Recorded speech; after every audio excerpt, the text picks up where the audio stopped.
أعوذ بالله من الشيطان الرجيم بسم الله الرحمن الرحيم والذين لا يدعون مع الله إلها آخر ولا يقتلون النفس التي حرم الله إلا بالحق ولا يزنون ومن يفعل ذلك يلقى أثاما صدق الله العظيم সাডওয়াল মসজিদের সম্মানিত ইমাম সাহেব, সম্মানিত উলামায়ে কেরাম, শ্রদ্ধাভাজন উপস্থিত এবং অনলাইনে যারা সম্পৃক্ত হয়েছেন সকল ভাই বোনদেরকে জানাই আসসালামু আলাইকুম ওয়া রাহমাতুল্লাহি ওয়া বারাকাতুহু।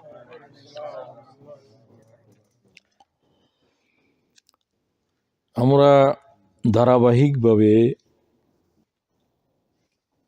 সবচাইতে জঘন্য গুনাহ, অপরাধ,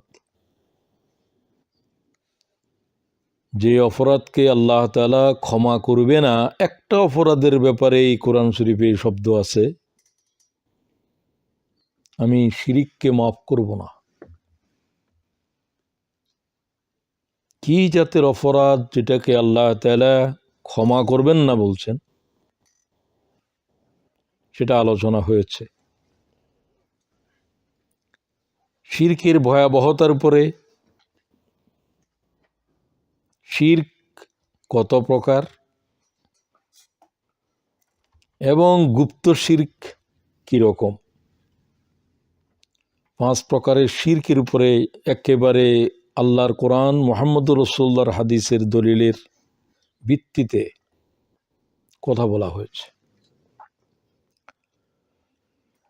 এই সমস্ত বিষয়গুলো এত গুরুত্বপূর্ণ যে সমগ্র জীবনে যদি এটা না বুঝে দুনিয়া থেকে চলে যায়, একসময় বুঝে আসবে যে সারা জীবনে কিছুই করে আসি নাই, কোনো নামাজ কবুল হচ্ছে না, কোনো রোজা, আল্লাহর কোনো বন্দেগি কবুল হবে না যার সাথে শিরক রয়েছে। আপনি তাহাজ্জুদ পড়েন, তাসবিহ তাহলিল করেন, অনেক কিছু করেন, কিন্তু আপনি শিরক বুঝেন না। একটা বুঝলে আর একটা বুঝেন না।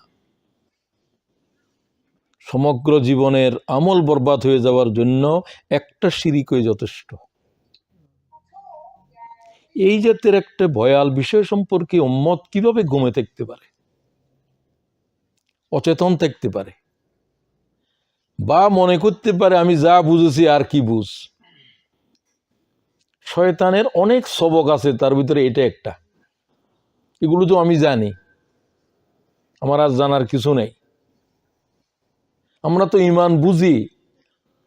2.5 লক্ষ পয়গম্বর ঈমানের দাওয়াত দিল তামাম জগতের মানব জাতিরে, আপনি ঈমান এত তাড়াতাড়ি কি করে বুঝলেন? 23 বছরের নবুয়তের হায়াতের 13 বছর শুধু ঈমানের উপরে কথা বলছেন, আমল হচ্ছে বাকি 10 বছরে। আপনি যদি বুঝেন যে আপনি বুঝে ফেলছেন, তাহলে সবচেয়ে বড় গোমরাহির ভিতরে আছেন। তো বুঝার জন্য তো এই আয়োজন।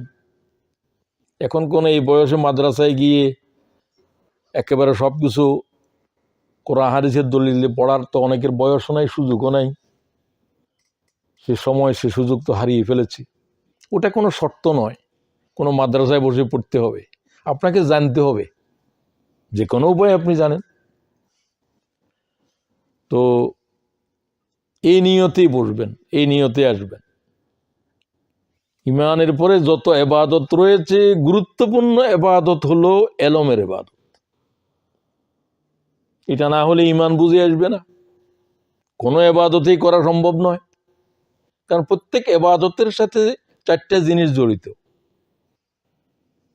যেমন সালাত একটা ইবাদত, 4টা জিনিস জড়িত এর সাথে। এটা কি, এর হাকিকত কি, এটা আল্লাহ বলেছেন কোরআনে। ওয়াকিমুস সালাতা লিযিকরি, আমার স্মরণ, আমার জিকির, শুধু আমার ওই জিকির হচ্ছে সালাত, এখানে আর কিছু ঢুকতে পারবে না। এটার উপরে আলোচনা। কখন, কিভাবে, কতটুকু। কি এক নম্বর, কখন, কিভাবে, কতটুকু, চারোটাই ফরজ। তো প্রত্যেক ইবাদতের সাথে এটা কিভাবে দ্বিতীয় ফরজ। এইভাবে সব ইবাদতের চারটা প্রশ্নের জবাব মুহাম্মদুর রাসূলুল্লাহ। সবাই বলবেন না সাল্লাল্লাহু আলাইহি ওয়াসাল্লাম, কারণ তিনি আল্লাহর বান্দা এবং রসুল। আব্দুহু ওয়া রাসূলুহু, বান্দা হিসেবে নিজেও আল্লাহর এই হুকুম পালন করেন, রসুল হিসাবে মানব জাতিকে এই হুকুম কিভাবে পালন করতে হয় বাস্তব প্রশিক্ষণ রাসূলুল্লাহ। রাসূলুল্লাহকে বাদ দিয়ে আপনি কোরআন বুঝেন, ইসলাম বুঝেন, কত বড় জাহেল আপনি। আপনি জবরদস্ত কুফরের ভিতরে আছেন। আপনি কলেমার অর্ধেকাংশ বুঝেছেন আর অর্ধেকাংশ আপনি জানেনই না। যদি বলে কেউ কোরআন শরীফ আছে আর হাদিস আর মুহাম্মদ সাল্লাল্লাহু আলাইহি ওয়াসাল্লামের কি প্রয়োজন, কি? শয়তানের কত রকমের সবক, বিভিন্নভাবে এগুলো ঢুকে, মুসলিম উম্মার ভিতরে ঢুকছে এগুলো। যাই হোক, তাহলে কিভাবে, মানে কোন তরিকায়, কোন পদ্ধতিতে? একমাত্র পদ্ধতি মুহাম্মদুর রাসূলুল্লাহ। এখানে মুসা আলাইহিস সালামের তরিকাও চলবে না, ঈসা আলাইহিস সালামের তরিকাও চলবে না, আর হুজুরের তরিকা চলবে? কোন কাদেরিয়া, কোন নকশবন্দিয়া, কি তরিকায় আপনি জিকির করেন, কি তরিকায় আপনি নামাজ পড়েন? এগুলোর শব্দ, এগুলো জন্ম দিছ কে? আল্লাহ যেমন তার ওয়াহাদানিয়তের ক্ষেত্রে লা শরীক, তরিকার ক্ষেত্রে মুহাম্মদুর রাসূলুল্লাহ লা শরীক। আর কারো তরিকাই চলবে না। তরিকা মানে পদ্ধতি, হাউ টু ডান দিস, এটা কিভাবে করবেন, এটা প্রত্যেক ইবাদতের জন্য শর্ত। এটা কোনো নফল জিনিস নয়। এই তরিকা না হলে ইবাদত এটা হবে না। সাল্লু কামা রাআইতুমুনি উসাল্লি, আমি যেইভাবে সালাত আদায় করি এইভাবে আদায় করো। তুমি আবিষ্কার করতে পারবে না কিছু। তাহলে দুই প্রশ্ন গেল। তৃতীয়, কতটুকু? মাগরিব কয় রাকাত পড়বেন, কিভাবে, কতটুকু? ফজরেরটা 2 রাকাত, ফরজগুলো বলছে। মাগরিবটা 3 রাকাত। আপনি এগুলোর কোনো হাকিকত আপনার কাছে দরকার নাই, এগুলো এরকম পারবেন। আপনি দেখবেন যে মুহাম্মদুর রাসূলুল্লাহ মাগরিবের নামাজ কোন সময় বলছেন, কয় রাকাত পড়েছেন। তাহলে পরিমাণের ক্ষেত্রে আপনি বললেন 3 রাকাত, আমি 4 রাকাত পড়লে 1 রাকাত বেশি না, অসুবিধা কি? অসুবিধা কি? তোমার নামাজই হবে না, এটাই অসুবিধা। অসুবিধা কি তো তুমি এটাও তুমি বুঝবে না। বুঝবে না বিদায় তো পয়গম্বর সাথে আছে। তাহলে কি, মানে কেন ইবাদত, সিয়াম মানে রোজা কি জন্য? লাআল্লাকুম তাত্তাকুন। কি জবাব দিচ্ছে তোদের উপরে? এইটা, এই ইবাদত কি জন্য ফরজ করছি? আল্লাহরে ভয় করা শিখো। এটাই এই সিয়ামের মাধ্যমে, রোজার মাধ্যমে। আচ্ছা, তাহলে গেল 3টা প্রশ্ন জবাব গেছে। কি, কিভাবে, কতটুকু, আর একটা রয়ে গেল কখন। সালাত পড়লে হবে না ওয়াক্তের সাথে? ওয়াক্তের সাথে। কিতাবাম মাওকুতা, এর একটা বাদ দিলে কোনো ইবাদত হবে না। খুব ভালো করে বুঝবেন এগুলো, এগুলো আলোচনা হয়েছে। এগুলো বললাম যে কথাগুলো এলমের জন্য বলে দেয়া হলো। ইমাম সাহেবই ঘোষণা দিলেন কোরআন শরীফের আলোচনা হবে, তাফসীর হবে। এটা বাংলা ভাষাভাষী মানুষ, ইংরেজি ভাষার লোক এখানে তো কম নাই, একজনও ছিলেন না। তো আপনারা এখন বসছেন যে তার 1/3ও নাই। হয়তো কারো কাছে খুব জরুরি কাজ আছে, সেটা ভিন্ন, থাকে মানুষের। আফসোস ওটা উম্মতের জন্য। আল্লাহ তাআলা আমাদেরকে জানার, আল্লাহ তোমার কিতাবের জানার পিপাসা দাও, পিপাসা দাও, পিপাসা আসতে হবে। এটা কেউ কাকেও জোর করে দিতে পারে না। আপনি আপনার ঘোড়াকে যদি পানির ভিতরে ডুবে রাখেন, তার পিপাসা না থাকে, ডুবে রাখলে কি পানি ডুববে? কি লাগবে? পিপাসা লাগবে, থার্স লাগবে। পিপাসা থাকলে আমার এক গ্লাস পানি পিপাসা মিটাতে পারবে, না থাকলে তামাম দরিয়ার পানি আমার পিপাসা মিটাতে পারবে না। আমার পিপাসা নাই যে।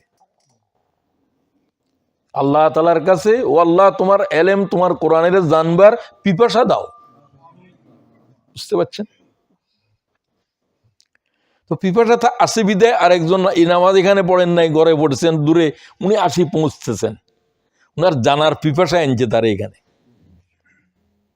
তো সবাইকে এই পিপাসা নিয়ে, বোনেরাও অনেকে আছেন আলহামদুলিল্লাহ। তো এটাই পিপাসা নিয়ে আসতে হবে। আল্লাহ তাআলা এলেম শিখার জন্য যাচ্ছে, এলেম শিখার জন্য কদম দিলে জান্নাতের দিকে কদম দিচ্ছে। হযরত আলী বললেন, যারা এলেম শিখার জন্য কদম দিয়েছে, জান্নাত তারে তালাশ করতেছে। জান্নাতের সে তালাশ করতে হবে না, জান্নাতে তারা তালাশ করে। সে যদি আসতে মারা যায়, সে শহীদ বলে কিয়ামতের দিন উঠবে। আলহামদুলিল্লাহ বলেন। রাসূলুল্লাহ বলছেন, এলেম অন্বেষণকারীর পায়ের নিচে মালায়েকারা ডানা বিছিয়ে দেয়। সুবহানাল্লাহ জোরে বলেন। তো আপনি কোন ইবাদতের জন্য এই কথা আছে?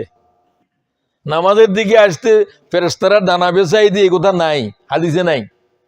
কিন্তু এলেম তলবকারীর জন্য তাদের কদমের নিচে মালায়েকারা বাজু বিছিয়ে সম্মানিত করে। কি গুরুত্বপূর্ণ!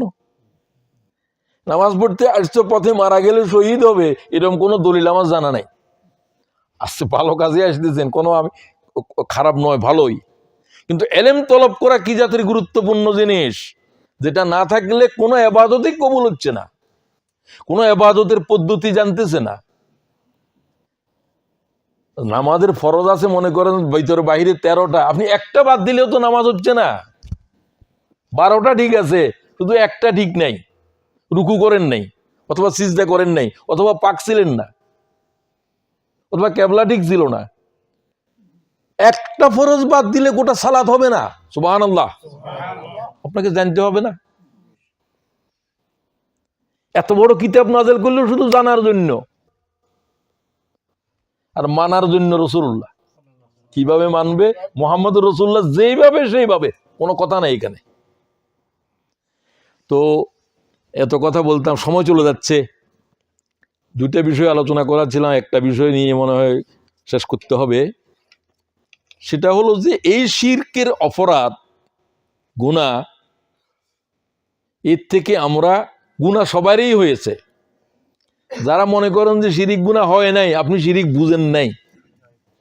আপনার জানার বাইরেও শিরিক হয়, আপনি জানেন না।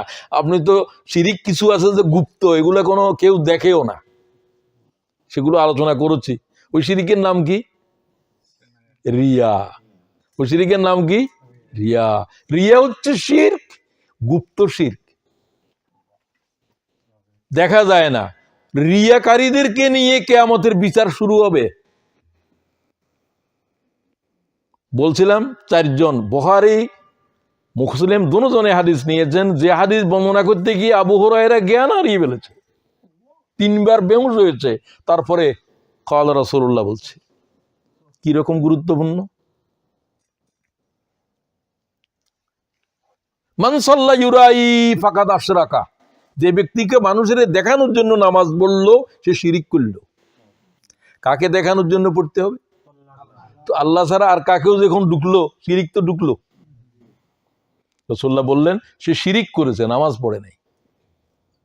তো আপনি তো, আমি তো জিন্দেগিতে এইভাবে চলতেছে। ওমান তাসাদ্দাকা ইউরাই ফাকাদ আশরাকা, মানুষকে শোনানোর জন্য, দেখানোর জন্য মুসদ বাঁধি দিল, 10,000 টাকা দিল, শিরিক করলো। কিয়ামতের দিন আল্লাহ শুধু বলবেন যে কি জন্য, কি করেছিলা? কই আল্লাহ তোমার দ্বীনের দাওয়াত দিয়েছিলাম, তুমি আমাকে ইলম দিয়েছিলা, তাম জগতের মানুষের কাছে আমি দিনের খেতাব দিয়েছি। আল্লাহ কয় যে চুপ কর, তোর দিলের ভিতরে কি ছিল? দিল কথা বল। আল্লাহর সামনে কথা বলতে শুরু করবে, আমার হাত কথা বলবে, পা কথা বলবে, তামাম অজুদ কথা বলবে। শুনলেই তোর মনের ভিতরে কি ছিল? লোকেরা তোকে বড় আলেম বলবে, বলছিল, জগৎ বাসা আলেম হতে চাইছিলি, হইছত। তো আমার জন্য তো তোর কিছু, আমার কিছু করস নাই, আমার কাছে তোর কোনো বিনিময়ও নাই। কিয়ামতের মাঠের থেকে জাহান্নামে নিক্ষেপ করা হবে। আল্লাহ বলবেন যে পা নিচের দিকে, মাথা উপরের দিকে, এইভাবে নিক্ষেপ কর। এত বড় জবরদস্ত আলেমের প্রথম। তারপরে দানশীল, এগুলো বড় বড় আবেদ, বড় বড় ইবাদতকারী। আরো বড় হলো যারা জীবন দিছে আল্লাহ রাস্তার উপরে, শহীদ। কি জন্য শহীদ হয়েছিল? শহীদ এই জন্য হয়েছিল, বাহাদুর বলার জন্য। সবচাইতে বেশি বাহাদুরের সাথে এক লড়াইয়ের জমিনের উপরে এক বাহাদুর যুদ্ধ করছে মুসলমানদের ভিতরে। সাহাবীরা হুজুরকে বললেন, হুজুর ইয়া রাসূলুল্লাহ, এই তো শত্রুর বুকের ভিতরে চলে যাচ্ছে, কিছু পরোয়া করতেছে না, এ তো মনে হচ্ছে আমাদের ভিতরে এক নম্বর। রাসূল কিছুক্ষণ চুপ থেকে বলল যে আখের পর্যন্ত দেখতে হবে। সাহাবী আবার আশ্চর্য হয়ে বললেন, ইয়া রাসূলুল্লাহ কি মনে হয়? কথা, আমার তো মনে হচ্ছে যে এর শেষ খাতেমা হবে যে আত্মহত্যা দিয়ে। আত্মহত্যা কি সওয়াবের কাম না?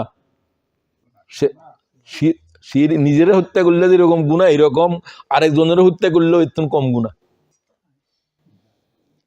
ওই সাহাবী বললেন, হুজুর বললো কি, বলে হতে পারে তার খাতেমা এটার উপরে হবে না, শহীদের উপরে হবে না। রাসূলকে আল্লাহ জানাইছেন, জানে, কিন্তু গায়েব জানেন না। ওই সাহাবী এর পিছনে, এই যোদ্ধার পিছনে পিছনে আছে, সে কি করে তাই দেখলো, সে আহত হয়ে গেল একটা পর্যায়ে, কিন্তু আহতের এত রক্তক্ষরণ হচ্ছে যে সে সহ্য করতে পারছে না, নিজের তরবারি দিয়ে নিজের পেটে ছুরি ঢুকিয়ে দিছে। কি হয়ে গেল শেষ পর্যন্ত? আত্মহত্যাকারী। আত্মহত্যাকারীদের জন্য জাহান্নাম। কেউ কেউ বলছে আত্মহত্যাকারী জানাজার নামাজ পড়ার কোনো হুকুম নেই। কথা বুঝিয়েন কি? এগুলো তো সাহাবীদের ঘটনা, রাসূলের জীবনের ঘটনা। পয়গম্বরের দেখেই ঈমান আনছে যে মানুষ, এই জাতের লোক। একটা পরিচয় অসহ্য হয়ে গেছে,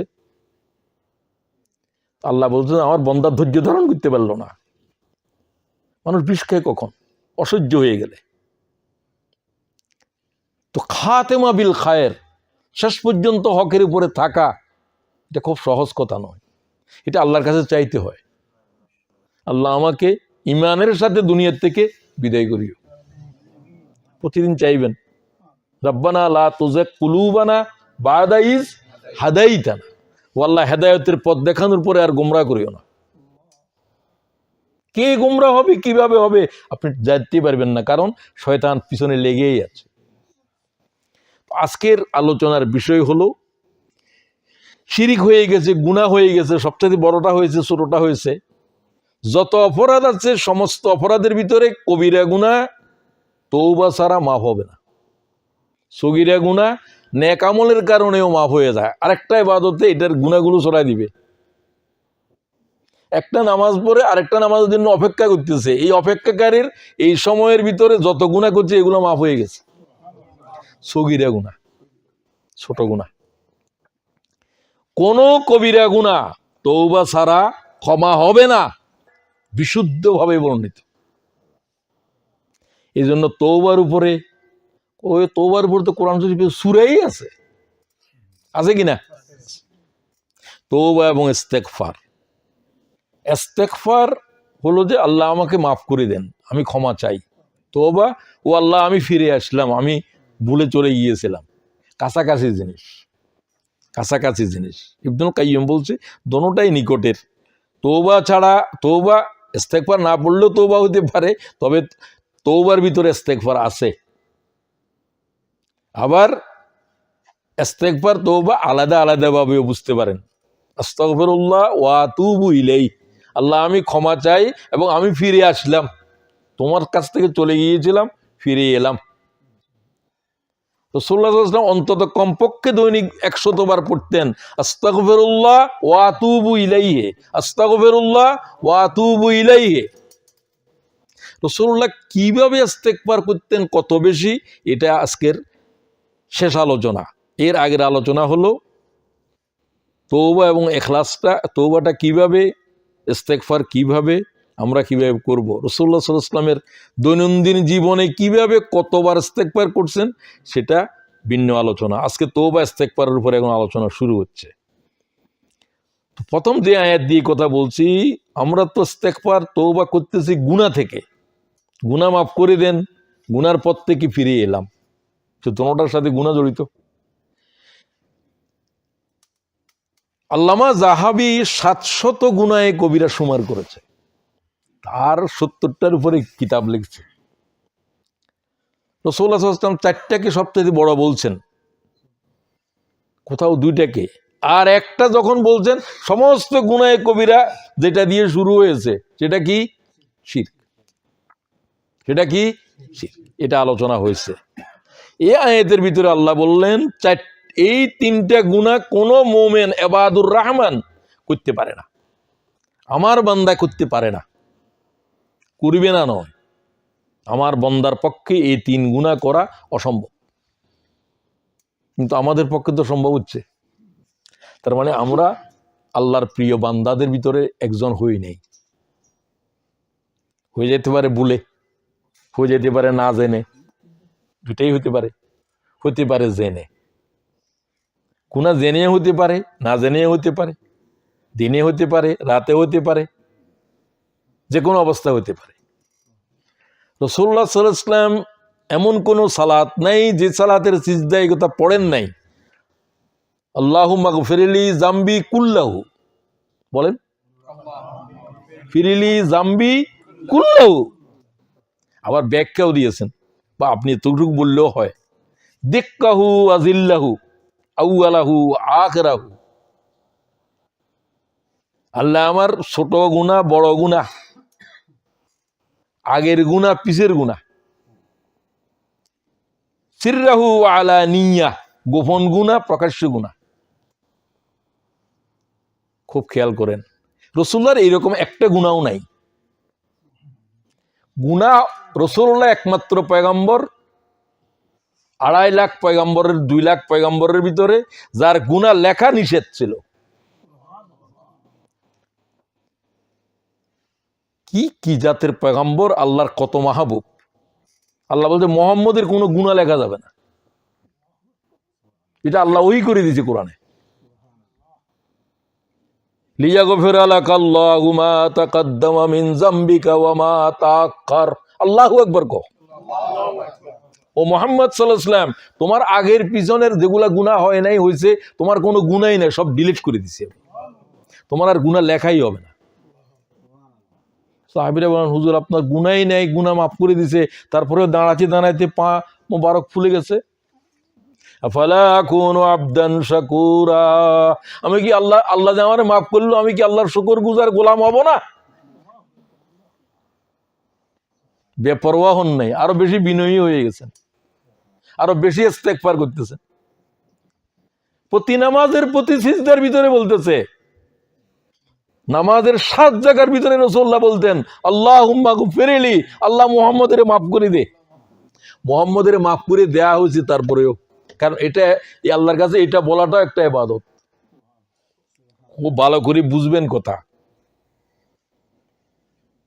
আল্লাহ আমারে মাফ করে দেন বলতেছেন যে এটা সবচাইতে বড় ইবাদতের অন্যতম জিকির, আল্লাহুম্মা গফিরলি। বলেন,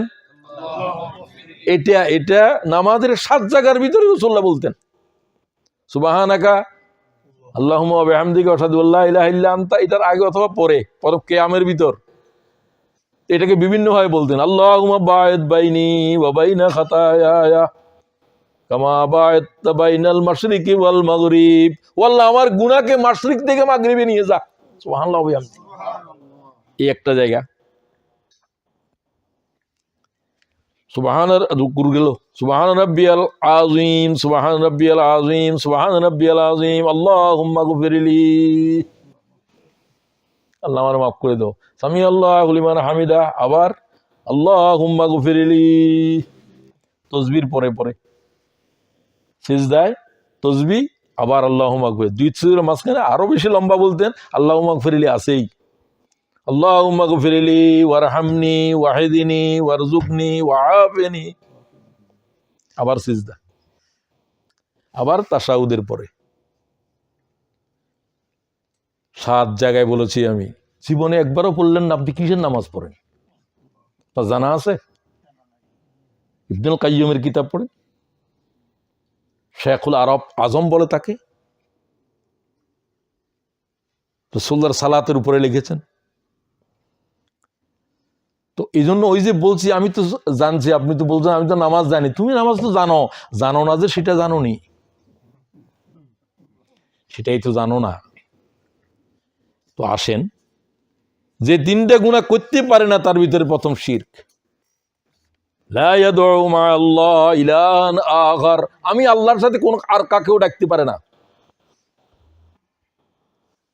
2, ওয়ালা ইয়াকতুলুনা আন-নাফসাল্লাতী হারামাল্লাহু ইল্লা বিল হক, আল্লাহ যে জানের হারাম করে দিছে সে জানের উপর হাত দিতে পারবে না। আল্লাহর কোন বান্দা কোন বান্দির, মুসলমান অমুসলমান প্রশ্ন নাই, কোন ইনসান হত্যা করতে পারবে না। আফ্রিকার জঙ্গলের অ্যাবরজিন যারা আজও কাপড় পরে না, এগুলো ইনসান, এগুলাকে একজনের বিনা অপরাধ হত্যা করা, কাবার ইমাম হত্যা করা এক বরাবর। আপনি কি মনে করছেন? মান কাতালা নাফস, কোন মুসলমান নয়, নাফস কোন মানব, কোন মানুষ, দাস গোলাম যেই হোক, সাদা কালো,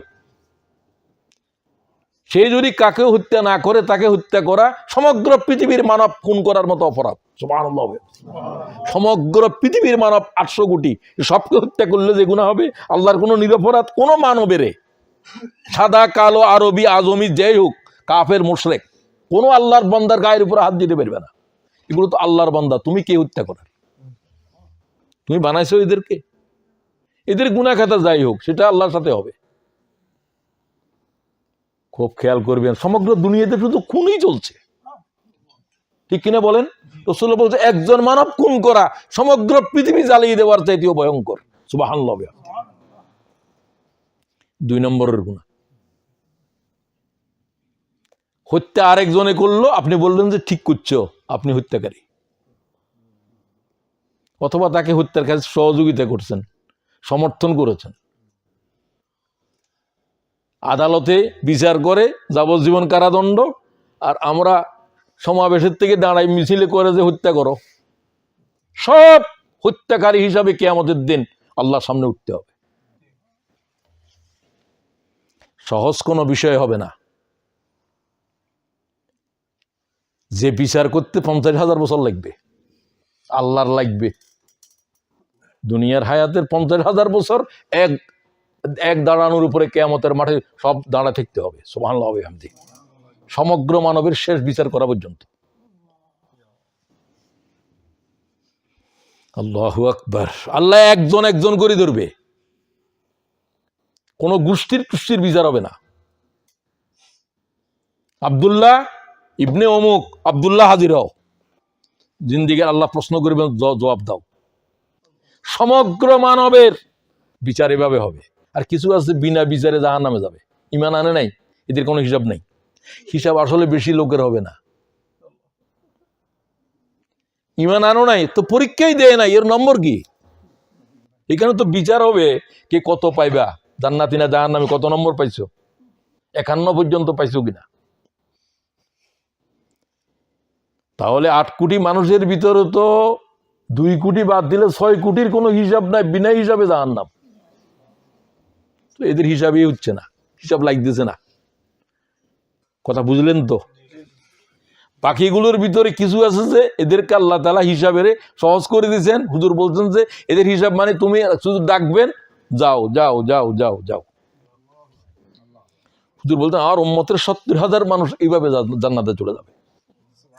এক সাহেব বল, হুজুর আমার জন্য দোয়া করেন। সম্ভবত আব্দুল্লাহ ইবনে আব্বাস অথবা আব্দুল্লাহ ইবনে মাসউদ। হুজুর বললেন তুমিও আসো, তুমিও আসো। তাহলে এগুলারও আবার হিসাব নাই, শুধু চলে যাও জান্নাতে জান্নাতে জান্নাতে, বাকিদের হিসাব হবে। খুব খেয়াল করেন। তাহলে হিসাব নেই বোঝে এই পর্যায়ে যাওয়ার অবস্থাও তো নাই। হিসাব দিব যে আল্লাহ তাআলা। ভয়াল বিষয় হলো শিরকের পরে কতল। কতল করা, কতলের সাথে সম্পৃক্ত থাকা। ওয়ালা ইয়াজনুন, জিনা করা। একটা আল্লাহর সাথে, একটা মানুষের সাথে, আর একটা নিজের সাথে। আল্লাহর সাথে যত গুনাহ শিরিক বড়, মানুষের উপরে যত জুলুম কতল বড়, নিজের উপরে যত গুনাহ আছে জিনা বড়। আল্লাহ মাফ করে দেন, আল্লাহ মাফ করে দেন। জিনা কত প্রকার সেটাও তো জানে না। চোখ দিয়ে জিনা, কানের জিনা, দেলের জিনা আছে না নাই? চোখের জিনা।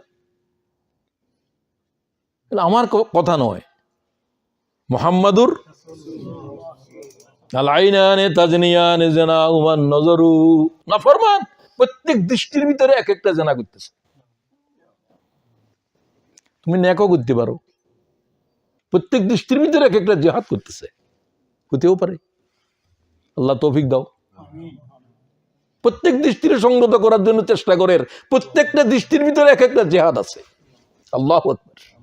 আবার জিনাও আছে, কে কোনটা করবে সেটা তো তার বিষয়। এত বড় গুনার আয়াতের পরে আল্লাহ তাআলা বলছেন, হ্যাঁ, ইল্লা মান তাবা ওয়া আমানা ওয়া আমিলা আমালান সালিহা। ইল্লা শব্দ দিয়ে হাসর করতেছে। এই জাতের অপরাধকারীরাও আল্লাহ বলছে আমি রহম করবো। তাহলে এখানে শিরিকের বদলে আরেক জায়গাতে বলছে শিরিক মাফ কেন, আল্লাহ এক রাগের ভিতর, এখানে আল্লাহ নিজে নিজের রাগের নিজে ঠান্ডা করে। কারণ আল্লাহ তাআলার হ্যাঁ আরে না করতে পারবে কোরআনে। এক জায়গাতে যখন বলছে যে মাফ করবো না, লা ইয়াগফিরু যুনুব, আমি মাফ করবো না শিরকের, ওয়া ইয়াগফিরু মা দুনা যালিকা লিমান ইয়াশা, অন্যগুলো মাফ করবো, সেগুলো ছোট। এর দ্বারা তাফসীরকারীরা বলছেন, এর দ্বারা বোঝা যায় যে আল্লাহ তাআলা শিরিকেরও খুব যদি তওবাটা যথার্থভাবে আল্লাহর কাছে কাঁদাকাটি করে, আল্লাহ শিরকের গুনাহ মাফ করে দেবে।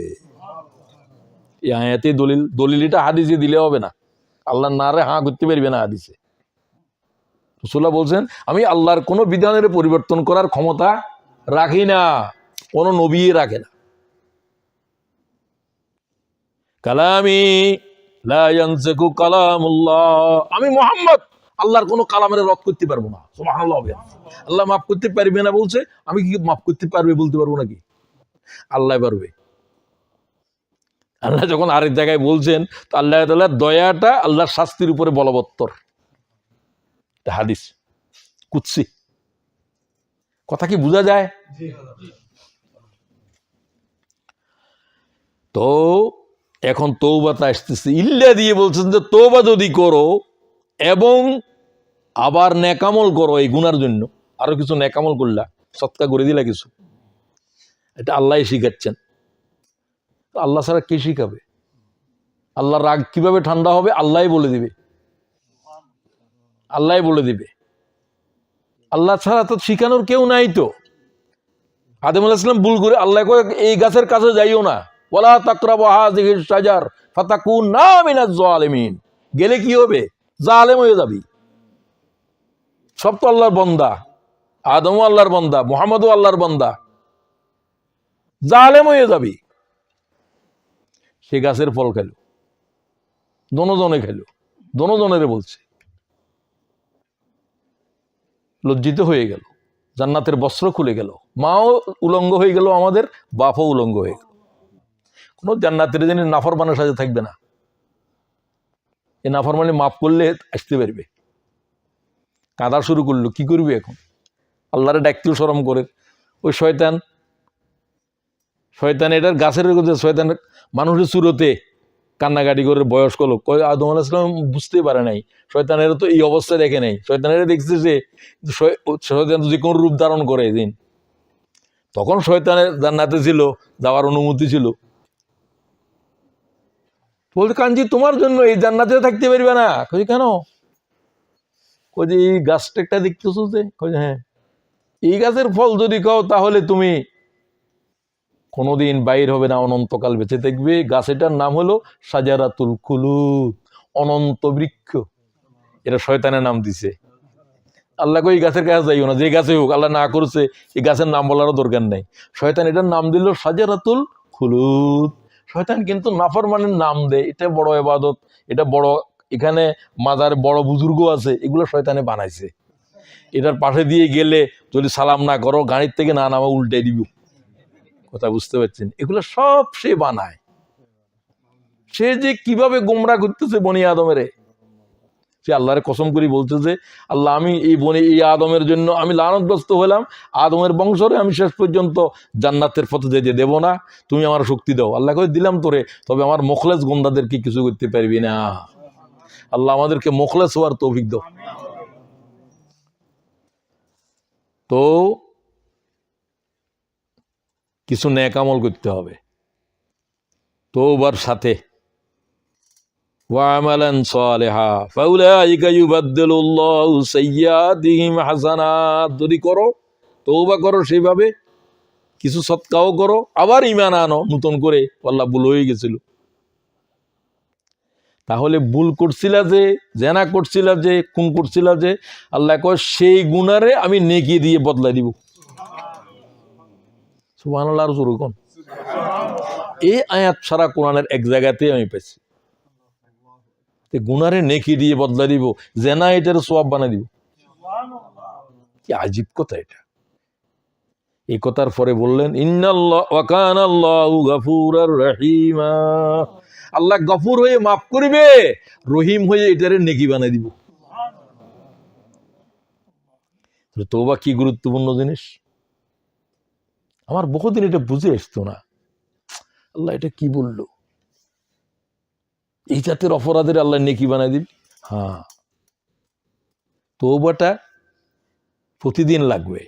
যখন এই গুনাহ এটার কথা মনে হয় তখন কাঁদে, যখন এই গুনাহ এটার কথা মনে হয় তখন কাঁদে, ও আল্লাহ আমি গুনাহ কেন করলাম, এই জানা কি করি করলাম, আরে কিয়ামতের দিন লক্ষ মানুষের সামনে আল্লাহ বেইজ্জত কেন করবা। এই কথা যতবার মনে করে ততবার কাঁদে, ততবার তওবা করে, ততবার তার কি হচ্ছে, নেকি হইতেছে। কি হচ্ছে? গুনাহ করছিল একবার, নেকি হইতেছে 1000 বার। তাহলে গুনাহ এটা কি দিয়ে বদল হয়ে যাচ্ছে?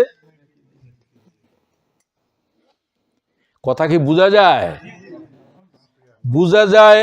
এগুলোকে জিন্দেগির উপরে আমলে নিতে হবে। আল্লাহ তৌফিক দাও, তৌফিক চাইবেন, আল্লাহ তুমি আমাকে সাহায্য করো, তৌফিক। আল্লাহ তৌফিক না দিলে এখানে আসতে পারতেন না, আল্লাহ তৌফিক না দিলে আমি বলতে পারতাম না। আপনার একটা সমস্যা হয়ে গেছে, আপনি আসতে পারলেন না, তৌফিক আল্লাহ যখন দিব তখন সমস্যা দেখতো না। তৌফিক এত বড় জিনিস যে এটা আল্লাহ দেওয়া লাগে, না হলে আপনি মসজিদে এই আসতে পারলেও না, আপনি কি করে, আপনার বাসা তো আরো দূরে, মসজিদের কাছেরটা আসে নাই, আরে আল্লাহ কি দেয় নাই, তৌফিক দেয়, সে তৌফিক চায় নাই। কথা বুঝবেন? আল্লাহ তাআলা তৌফিক না দিলে আল্লাহ শব্দ জিহ্বা থেকে বাইর করতে পারবেন না। সুবহানাল্লাহ। আল্লাহ আমাদের তৌফিক দাও। আল্লাহ কয় ওমা তৌফিক ইল্লা, আমি ছাড়া তৌফিক দেওয়ার আর কেউ নাই। মুহাম্মদে পারবে না, জিবরাইলে পারবে না, মিকাইলে পারবে না, কে পারবে? ইল্লা বিল্লাহ, আল্লাহ ছাড়া কেউ পারবে না। ওমা তৌফিক ইল্লা। বুঝে নিন, বুঝার জিনিস হলো যে আসল। আল্লাহ যারে বুঝ দিছে, আল্লাহ তারে হেদায়েত দিছে। বুঝ নাই, আপনি শেষ। আপনি যে কি করবেন, কোথায় যাবেন, কোনো ঠিক নেই। আল্লাহ আমাদেরকে মাফ করে দেন। ইয়া আইয়ুহাল্লাযীনা আমানু, হে ঈমানদারগণ, তুবু ইলাল্লাহ, কার কাছে তওবা করো? আল্লাহ।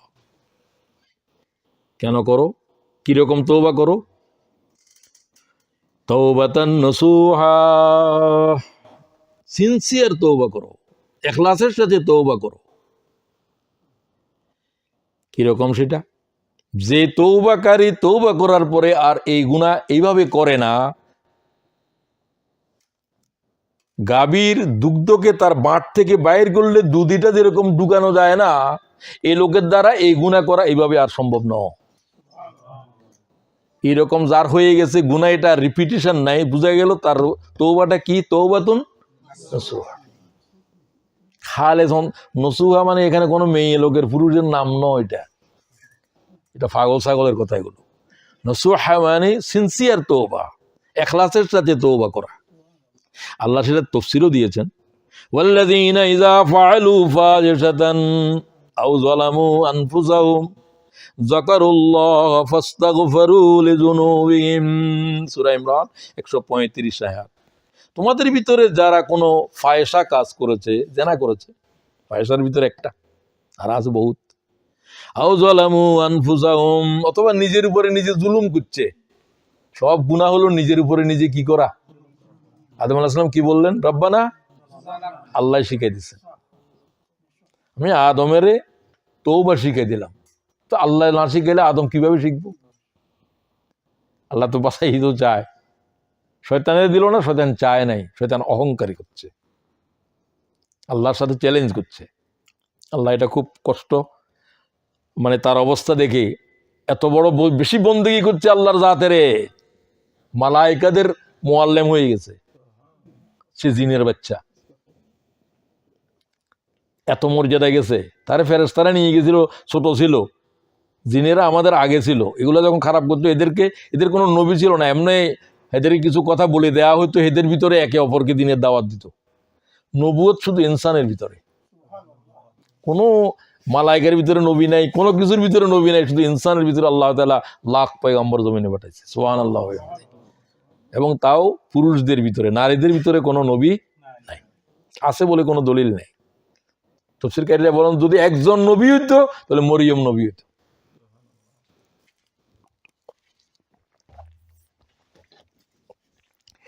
এইরকম আমার বান্দারা যখন কোনো গুনাহ, অপরাধ, ফায়সা করে ফেলে, তওবাতুন নসুহার ব্যাখ্যা আল্লাহ দিচ্ছেন, যাকারুল্লাহ, যে মুহূর্তে স্মরণ হলো, হাই কি করলাম, এটা গুনাহ করার পরে একটা অনুভূতি আসে কিনা? আসবে।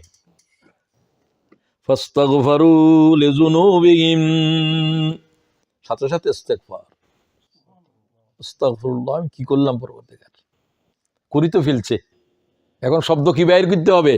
আস্তাগফিরুল্লাহ, আস্তাগফিরুল্লাহ, আস্তাগফিরুল্লাহ। ওয়া মান ইয়াগফিরুয যুনুবা ইল্লাল্লাহ, এইভাবে ইস্তিগফার করবে যে আল্লাহ তুমি ছাড়া আমার এই পাপের থেকে উদ্ধার করার কেউ নাই, সুবহানাল্লাহ। ইল্লাল্লাহ, ইল্লাল্লাহ, ইল্লাল্লাহ, তুমি ছাড়া আর কেউ আমাকে মাফ করতে পারবে না। আমাকে জিবরাইল ক্ষমা করতে পারবে? আমাকে মুহাম্মদ রাসূলুল্লাহ ক্ষমা করতে পারবে? কে পারবে? সে এই কথা বিশ্বাস করে, এই কথা এইভাবে ইস্তেগফার পড়ে যে আমি আল্লাহ ছাড়া তারে মাফ করার কোনো জাত নাই, সুবহানাল্লাহ। খুব ভালো করে বুঝেন, তওবাতুন নসুহারে আল্লাহ ব্যাখ্যা করছেন, ওয়ালাম ইউসিররু আলা মা ফাআলু, যে গুনাহ সে করেছে সে গুনাহ সে আর রিপিট করে না।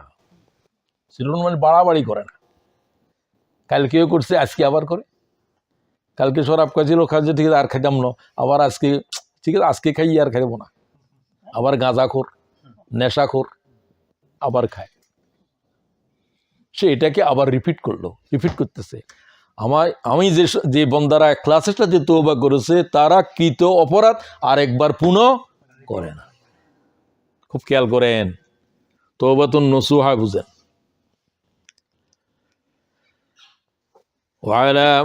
এরপরে ইসরু আলা মা ফাআলু ওয়া হুম ইয়ালামুন, যখন তারা জানে যে এটা গুনাহ, না জেনে ভিন্ন, জানে যে শরাব গুনাহ, নামাজ তরক করা গুনাহে কবিরা, এই কথা জানার পরেই সে আর সে গুনাহ রিপিট করে না। একটা হয়তো ভুলেও হয়ে যেতে পারে, না জেনেও হয়ে যেতে পারে। তাহলে যে গুনাহকে আর রিপিট করে না, যে গুনাহ করার সাথে সাথে অনুতপ্ত হয়ে যায়, ইস্তেগফার পড়ে ফিরে আসে, আল্লাহ বলছে আমি আল্লাহ তার গুনাহ মাফ করে দেব। কোরআন শরীফ ওহী করে দিছে, আমার বান্দাদেরকে নিরাশ হইতে না করো। কুল ইয়া ইবাদিয়াল্লাযীনা আসরাফু আলা আনফুসিহিম লা তাকনাতু মির রাহমাতিল্লাহ। আল্লাহু আকবার। যে আল্লাহ বলছে গুনাহ মাফ করবে না, সে আল্লাহই কয়, কি কয়? আমার বান্দাদেরকে জানায় দাও ও মুহাম্মদ সাল্লাল্লাহু, আল্লাহ তো নিজেই কোরআন শরীফে জানায় দেয়, আবার জানা যদি কয় কেন, রিপিট করে, দৃঢ়তার সাথে বলে, কল আমার কি মাফ হবে? বহু সাহাবী বলতেন, হুজুর আর কি গুনাহ মাফ আছে? তওবাতুন নসুহা। রাসূলুল্লাহর দরবারে এসে এক নারী বললেন, আযদ গোত্রের মেয়ে, ইয়া রাসূলুল্লাহ, আমি অন্যায়ভাবে জেনা করেছি এবং আমার পেটের ভিতরে সন্তান আছে। রাসূলুল্লাহ চেহারা ঘুরাই ফেললেন,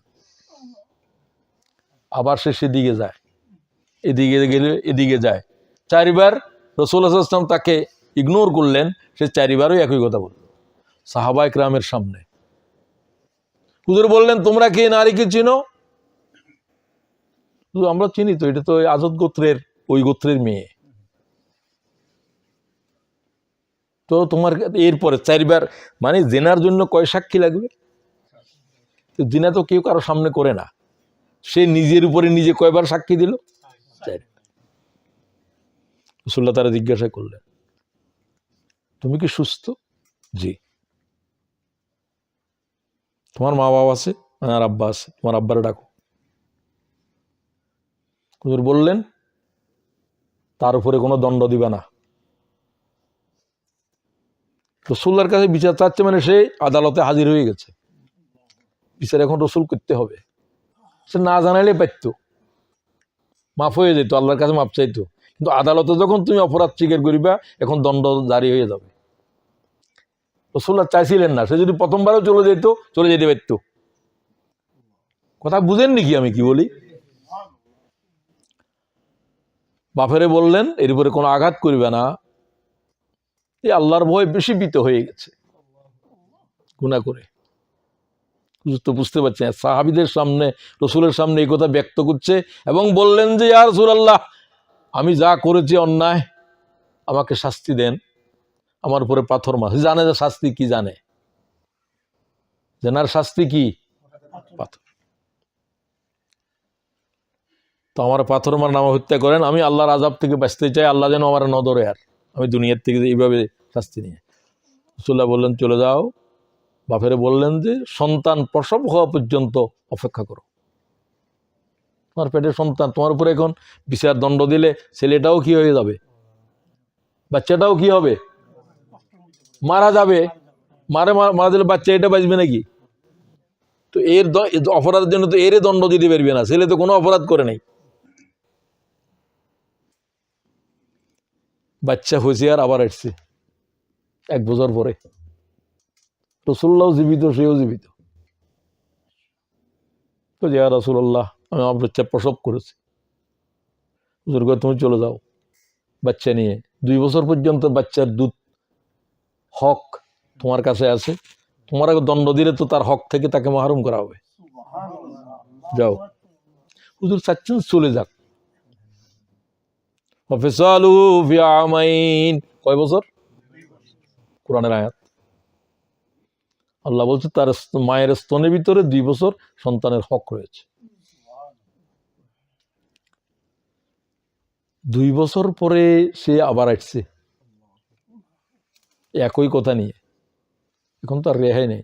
তার আত্মীয় স্বজনকে ডাকা হলো, বাচ্চাটাকে রাসূলুল্লাহ কাকেও নিয়ে যেতে বললেন, কেউ নিয়ে গেছে অথবা তার পিতামাতারা নিয়েছে। রাসূলুল্লাহ খালেদকে বললেন যে, যাও, তার উপরে শরীয়তের হুকুম, হদ জারি করে দাও। তাকে তার বুক পর্যন্ত মাটি দিয়ে করে, পরে মাথার উপরে পাথর মারো এবং মৃত্যু না হওয়া পর্যন্তই পাথর মারতে হবে। সবচেয়ে কঠিন শাস্তি এটা। এই জন্য যে সমাজ থেকে যেন এটা দুর্বৃত হয়ে যায়, একটা দেখে হাজার হাজার মানুষ সংশোধন হয়ে যায়। রাসূলুল্লাহ কিন্তু হদ লাজেম করার পরে এইরকম দাঁড়াই থাকে না। রাসূল সাল্লাল্লাহু আলাইহি ওয়াসাল্লাম দাঁড়াই রইলেন। তারপরে যে হদ সিদ্ধান্ত বাস্তবায়ন হচ্ছে, রাসূল সাল্লাল্লাহু আলাইহি ওয়াসাল্লাম দেখতেছিলেন এবং সাহাবীরা বলতেছেন যে রাসূলুল্লাহ কাঁদতেছিলেন। প্রথম পাথর মারার সাথে তার রক্ত ফিনকি দিয়ে খালেদের গায়ের উপরে গিয়ে পড়লো ছিটকে। খালেদ তারে গালি দিল, অসভ্য মেয়েটাকে, এটা সেটা। রাসূলুল্লাহ কষ্ট পেলেন, খালেদ, এই মেয়েকে গালি দিও না, এ যে তওবা করেছে, এই তওবা যদি অন্যায়ভাবে কর আদায় করেছে মানুষের উপরে, ওই রকম এক গোষ্ঠী মানুষের উপরে যদি তার তওবা বন্টন করে দেওয়া হয়, আল্লাহ তাদেরকে মাফ করে দেবে। তওবাতুন নসুহা, খুব ভালো করে বুঝেন তওবাতুন নসুহা কি। ও আল্লাহ তাআলা আমাদেরকে তৌফিক দাও, গুনাহ থেকে এইভাবে সরিয়ে আসতে হবে,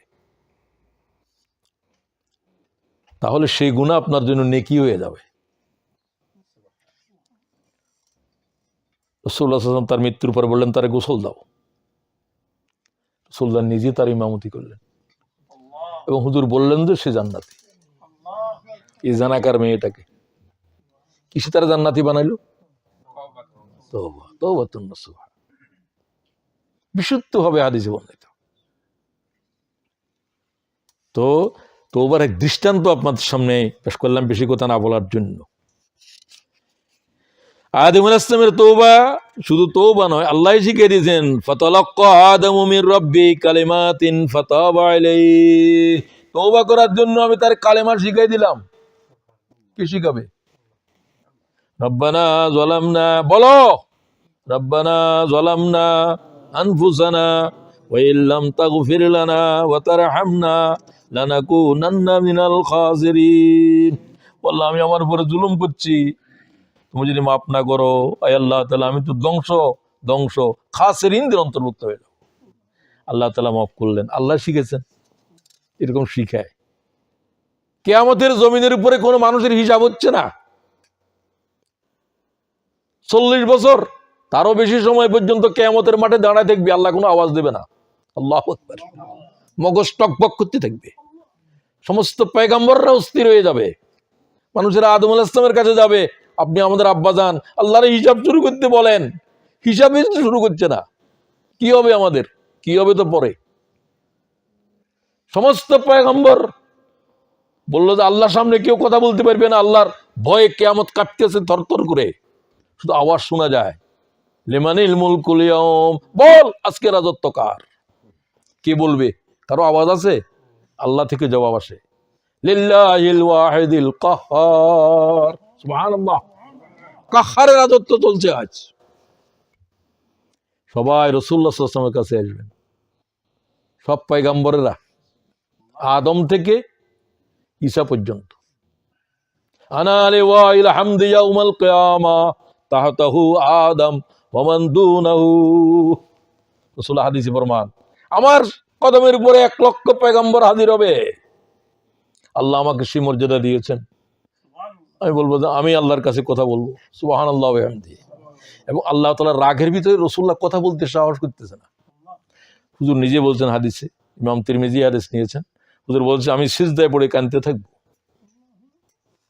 তখন আল্লাহ আমাকে কিছু কালেমা শিখিয়ে দিবেন, তুমি এইটা পড়ো।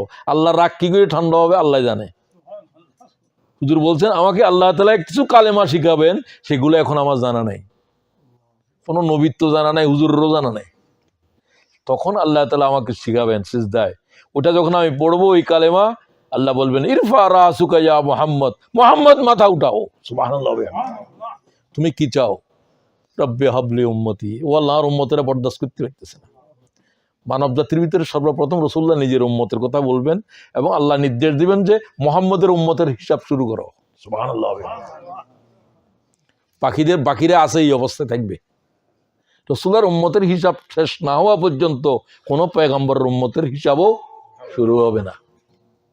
আল্লাহ তাআলা রাসূলদের উপরে আল্লাহ তোমার দরজাদের আরো বুলন্দি দাও। এই গেল ইয়া আইয়ুহান নাস তুবু ইলাল্লাহ ফাইন্নী আতুবু ফিল ইয়াউম। ও উম্মতেরা তোমরা বেশি করে তওবা করো, আমি মুহাম্মদ যার গুনাহ আল্লাহ তাআলা ডিলিট করে দিয়েছে, আমি 100 বার আল্লাহ তাআলার কাছে তওবা করি কমপক্ষে। রাসূলের তওবা কি রকম বুঝেন? তওবাতুন নসুহা মানে রাসূলুল্লাহ যেরকম করে সেটাই। মিয়াতা মাররা রাওয়াহুল বুখারী। আমি কয়বার তওবা করি? 100 বার। তো আপনারা আমাদের অন্তত 100 বার তো করা দরকার। প্রতি নামাজের ওই যে ইস্তেগফার, এগুলোও তওবা, অথবা নামাজের পরে 10 বার, 20 বার, 20 বার করে 5 20 100। আস্তাগফিরুল্লাহাল্লাযী লা ইলাহা ইল্লা হুয়াল হাইয়ুল কাইয়্যুম, এটা বেশি প্রিয়। যেই দোয়ার ভিতরে কালেমার ভিতরে হাইয়ুল কাইয়্যুম শব্দ আছে, এটা ভয়ঙ্কর, এটা ইসমে আজম। কোন আয়াতের ভিতরে হাইয়ুল কাইয়্যুম দিয়ে আল্লাহ তাআলার পরিচয় আছে? এই হাইয়ুল কাইয়্যুমের কারণে এটার দাম বেশি। ৬৬৬৪ আয়াতের মধ্যে শ্রেষ্ঠ হলো আয়াতুল কুরসি হাইয়ুল কাইয়্যুম ওয়ালা, সুবহানাল্লাহ ওয়া বিহামদিহি। এই ইস্তেগফারের ভিতরে আছে হাইয়ুল কাইয়্যুম, বিশুদ্ধভাবে হাদিসে বর্ণিত। হুজুর বলছে এই ইস্তেগফার যে পড়েছে সে যদি আমাকেও যুদ্ধে আহত, আমি আল্লাহ রাসূলের সাথে যুদ্ধে গেছে, আমি আহত, আমার রেখে পালায় চলে এসেছে, আল্লাহ তার গুনাহ মাফ করে দিবে। আস্তাগফিরুল্লাহাল্লাযী, বলেন লা ইলাহা ইল্লা হু আল হাইয়ুল কাইয়্যুম ওয়া আতুবু ইলাইহি। ইস্তেগফার এবং তওবা একসাথে, এটা বেশি পড়বেন, এটাই পড়বেন, অন্যগুলোও পড়তে পারেন। আর সাইয়্যিদুল ইস্তেগফার অন্তত সকালে এবং বিকালে। বিকাল মানে আসরের পর, কেউ বলছে মাগরিবের পরে, তো আমার কাছে মনে হয় আসরের পর। আল্লাহ তাআলা কোরআন শরীফে বলছেন তোমরা জিকির করো সূর্য উদয়ের আগে আর সূর্য অস্তের আগে। তাহলে কি আসর না মাগরিব? আসর। এবং এই নামাজের পরে, ফরজের পর আর কোনো নামাজও নাই।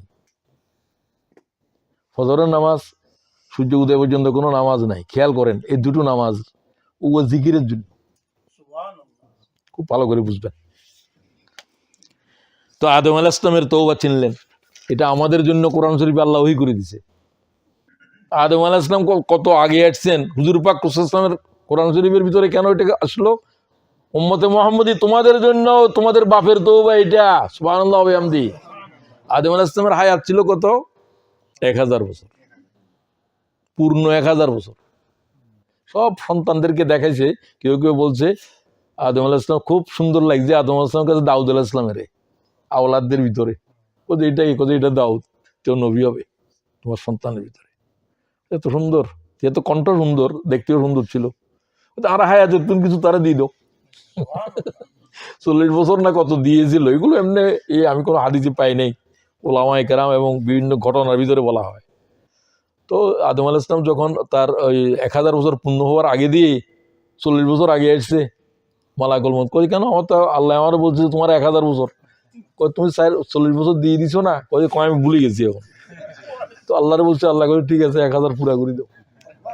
মানুষ তো ভুলে যায়, আদমও তাই, ভুলে না গেলে তো গন্ধম গেল কেন, ভুলে যায়। ইনসান মানে যে ভুলে যায়, ইনসান শব্দের মানে কি? ভুলে যায়। আমরা বেশি ভুলে যাই। এই জন্য আল্লাহর কাছে একটা দোয়া আছে যে আল্লাহ তাআলা, আল্লাহ কিছু কি ভুলে যায়? ওরে বাবা, আল্লাহ কোনো কিছুর ভুল নাই। ভুল টুল এগুলো কি আল্লাহ, ভুল থাকলে তো সুবহান হবে না। সুবহান শুধু আল্লাহ, নবীরাও সুবহান নয়, তারা ঘুমের ভিতরে বলেও হতে পারে। আদম আলাইহিস তো নবী হতে পারে, কারণ এটা আল্লাহর সিফত, সুবহান, পবিত্র, কোনো ত্রুটি বিচ্যুতি নাই, এটা শুধু আল্লাহর সিফত। আর যে পয়গম্বর কি আল্লাহ তাআলা শাস্তি দিয়ে তওবা করাইছে, ওরে বাবা, সেটা কে? হ্যাঁ, সেটা জুন্নুন। অনেকে বাচ্চার নাম রাখে, কি নাম? জুন্নুন। আল্লাহ কোরআন শরীফের শব্দ এটা। আমি কাকে রাখতাম বলছি, তারা শুনো লাগেন না, যে সুন্দর না, এটা না রাখো, এটা কোরআনের শব্দ। ওয়াজুন্নুন, মাছওয়ালা। নুন মানে মাছ, বিগ ফিশ। মাছের উপরেই 1000-এর মতো শব্দ আছে আরবিতে। ওরে বাবা, আরবি সেই ভাষা। তো সবচেয়ে বড় মাছকে বলা হয় নুন। জুন্নুন ওই বড় মাছের সাথে ছিল, যে মাছের কলিজা দিয়ে সমস্ত জান্নাতীদেরকে আল্লাহ তাআলা স্টার্টার দিবে। কত বরকত দিবে আল্লাহ দিতে পারে। এক মাছের কলিজা লাখ মানুষের নয়, জান্নাতীদেরকে আল্লাহ তাআলা প্রথম খাওয়াবেন এক মাছের কলিজা। এটা ওই মাছ, জমকসরি বলতেছে, যে কোনো তফসিরকারী নয়, জমকসরি বলতেছে এটা ওই মাছ যে মাছের পেটের ভিতরে ইউনূস আলাইহিস সালাম দাঁড়িয়ে নামাজ পড়ছে। সুবহানাল্লাহ, জোরে কও। ওই মাছওয়ালা ভুলটা কি করেছিল? কম হেদায়াত নিচ্ছে না, ১.৫ লক্ষ মানুষ। ইউনুস ইবনে মাত্তা, বাপের নাম মাত্তা। বাপের নাম তো অনেক কিছু থাকতে পারে। ইব্রাহিম আলাইহিস সালামের বাপের নাম আজর, তো ১ নম্বরের মুশরিক থাকতে পারে। বাপ এক জিনিস, কিন্তু বাপ তো ওইটাই, ইব্রাহিম ইবনে আজর আর ইউনুস ইবনে মাত্তা।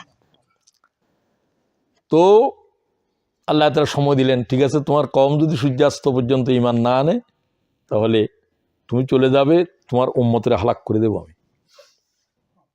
নবীরে বদদোয়া করলে আল্লাহ কবুল করে, বারবার চেষ্টা করছে, করে নাই, কিন্তু সময়টা নির্দিষ্ট ছিল। তো সূর্য এখনো ডুবে নাই, মনে করেন যে ডুবার ইউনুস আলাইহিস সালাম, কারণ এটা তো গজব আসবে, চলে যাচ্ছে। চলে যাওয়ার সময় কি আল্লাহর বলছে? এটাই ভুল। নবী যেতে পারবে না, উম্মতেরা পারবে। নবী দাওয়াতের জমিনের থেকে যাইতে হলে কার অনুমতি লাগবে? সময় আল্লাহ দিয়েছে, তারপরও আল্লাহরে বলে দিতে হবে। রাসূলুল্লাহ সাল্লাল্লাহু আলাইহি ওয়াসাল্লাম বললেন যে তোমরা সবাই হিজরত করো। আবু বকরকে বললেন যে তুমি থাকি যাবে, তুমি আমার সাথে একসাথে থাকবে, আর সকলে হিজরত করো। আর আমি যাইতে পারতেছি না, আমার উপর আল্লাহর কি আসবে? মুহাম্মদ এখন তুমি বাইরে। যখন ঘেরাও করে ফেলছে হত্যার জন্য, সেই মুহূর্তে আল্লাহ বলতে মুহাম্মদ এখন বাইরেও। এখন কি বাইরে বা জায়গা আছে? আল্লাহ বাইরেও, তুমি কিভাবে? আমি যেন বাইর করবো। চারিদিকে সব হত্যাকারীরা তরবারি হাতে দণ্ডায়মান, তারা সূর্য উদয় হলে ঘরে ঢুকবে, রাতের ভিতরে না। লোকেরা বললো যে অন্ধকারে কেন মারলা? জাআলনা মিন বাইনি আইদিহিম সাদ্দাও ওয়া মিন খালফিহিম সাদ্দা। বালি পড়ে রাসূলুল্লাহ নিক্ষেপ করে দিলেন। আল্লাহ কয় তুমি নিক্ষেপ করো নাই, আমি এদের চোখের ভিতরে বালি পৌঁছে দিছি। সকলে চোখ কসলাচ্ছে, কি বললো? মুহাম্মদ তুমি চলে যাও। আবু বকরকে সাথে নিলেন, রাসূলুল্লাহ চলে গেলেন। কথা বুঝবেন? ওই ইউনুস আলাইহিস সালাম যাওয়ার সময় কারে বললেন না? এই আল্লাহ কয় তুমি কি যাইতে পারবে কোথাও? ওয়াজান্নুনি যাহাবা মুগাযিবান, মাছওয়ালা মনে করছে আমি চলে যাব। কোথায় যাবি তুই? আল্লাহ কয় দরিয়ে যেতে পারবি না, স্থলভাগে না আকাশ পথে, সব কার কার সাম্রাজ্য? আমার। তুমি কোথায় পালাইবা? বুঝতে পারে নাই পয়গম্বরে। নৌকায়ত করে এই এলাকা চলে গেলে তো তার নবুয়ত নাই, অন্য এলাকার মানুষ চিনেও না, এখানে দাওয়াতের কোনো, কারণ ইনি এই এলাকার জন্য, অন্য এলাকার মানুষদের কাছে কলেমার দাওয়াতও দিতে পারবে না, আল্লাহর হুকুম নাই। সুবহানাল্লাহ, এটা শুধু মুহাম্মদে পারবে, মুহাম্মদের উম্মতেরা পারবে।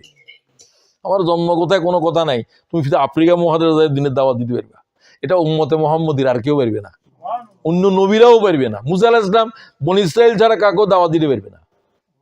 ইয়া আইয়ুহান নাস, শুধু একজন রাসূলের বলার অধিকার আছে। সুবহানাল্লাহ, ও পৃথিবীর মানব মুহাম্মদুর রাসূলুল্লাহ, কারণ তিনি কাফাতাল লিন্নাস, তিনি সকলের জন্য রাসূল, আর কেউ আসেন নাই। আর সকলে কওমের জন্য, ইয়া কওমি ইয়া কওমি ইয়া কওমি, হে আমার জাতি, হে আমার জাতি, হে আমার জাতি। তো ইউনুস আলাইহিস সালাম সঙ্গে চলে যাচ্ছে, নৌকার উপরে উঠে গেছে। আল্লাহ তাআলা বলেন নৌকা কেমন যাবে? নৌকা তো আল্লাহর হুকুম লাগবে, দরিয়ায় যে তুফান উঠে গেছে, এত বেশি ভারী হয়েছে যে এখন নৌকা ডুবে যাচ্ছে। কাপ্তান বলল যে দুই একজন না কমাইলে সব মারা যাবে। তো কয়ে এখন কাকে বালাইবা? কয়ে লটারি করো, তোমার নাম তোমার নাম তোমার নাম, লটারি করো। লটারিতে ইউনুস। কে ইউনুস? আমি। ওর তাকে চিনে না, এটা তো দরিয়া পার হয়ে চলে যাচ্ছে অন্য জায়গায়। তো খুব সুন্দর মানুষ, নবী তো। আচ্ছা করে আরেকবার, দ্বিতীয়বারও ইউনুস। ইউনুস আলাইহিস সালাম বুঝতে পারছেন যে আমি তো আল্লাহর বলে আসি নাই, কাপড় জামা টামা খুলে ফেললেন। তুমি অন্যরা বলার আগে দিয়ে দরিয়ায় ঝাঁপ দিলেন। তাফসীরকারীরা বলছে সাগরের থেকে এমন এক মাছ, নীল তিমি, এইভাবে আসতেছে যেমন গুলিয়ে আসতেছে, ফেলে দেওয়ার সাথে গিলি ফেলেছে। তারে আল্লাহ নির্দেশ দিচ্ছে যে ইউনুস পড়বে, ইউনুসের গিলি ফেল, এবং ইউনুসের হজম করতে পারবি না। সে এইভাবে আসছে দরিয়ায়। দরিয়াত্তন, কোন দরিয়াত্তন আসছে আল্লাহ জানে, দরিয়া তো অনেক বড়, মহাসাগরের তলদেশে, রাতের অন্ধকার, মাছের পেটের অন্ধকার। কয় অন্ধকার?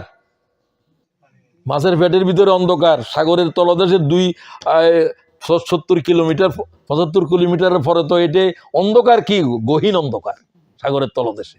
ওখানের প্রাণীদের দেহ থেকে আলো বাইর হয়, এগুলো দিয়ে তারা চলে, মাছগুলো টাছগুলো। ইউনূস আলাইহিস সালাম ওই দরিয়ার ভিতরে প্রাণীদের জিকির শুনতেছে, আল্লাহ শুনাইতেছেন। পাথরগুলো কীট পতঙ্গগুলো জিকির করতেছে, লা ইলাহা ইল্লা আনতা সুবহানাক, লা ইলাহা ইল্লা আনতা সুবহানাক, জিকির। ইউনূস আলাইহিস সালাম কই কি আমার কানে কি আসতেছে, পা নাড়লো, কি আমার তো পাও ঢুকে আছে অন্ধকারের ভিতর, বসে গেল, কি আমি তো জীবিত।